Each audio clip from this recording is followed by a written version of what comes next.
আসসালামু আলাইকুম বন্ধুরা, কেমন আছেন সবাই? আশা করি সবাই ভালো আছেন। আলহামদুলিল্লাহ আমিও ভালো আছি। তো আজকে হচ্ছে আমাদের বাড়িতে পদ্মার যে ইলিশ মাছ আছে, সেই পদ্মার টাটকা ইলিশ মাছ নিয়ে আসে। তো আজকে সেগুলো করছে, এখন হচ্ছে সেই মাছগুলো ভাজবে।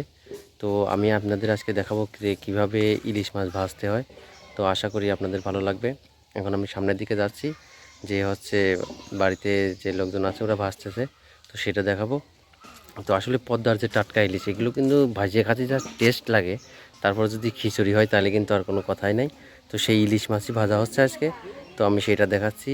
আর যে সেন্ট বেরোচ্ছে আসলে ভিডিওতে তো দেখানো বোঝানো সম্ভব না, তো খুবই ভালো লাগতেছে। তো আমি এখন দেখাচ্ছি যে কীভাবে ইলিশ মাছ ভাজতে হয়, তো দেখেন, আশা করি ভিডিওটা ভালো লাগবে। তো এই যে ইলিশ মাছ ভাজা চলতেছে, এই যে দেখতে পারতেছেন আমার পিছনে। তো আমি পিছন ক্যামেরা দিয়ে সুন্দরভাবে দেখাচ্ছি, তো দেখতে থাকেন, আশা করি ভালো লাগবে।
এই যে এখন ইলিশ মাছ ভাজা শেষ, এই তাওয়াটা তুলে ফেলেন।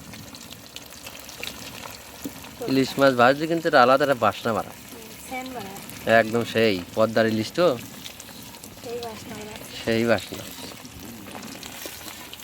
এটা আবার কিন্তু খিচুড়ির সাথে খালি ফাইন লাগে।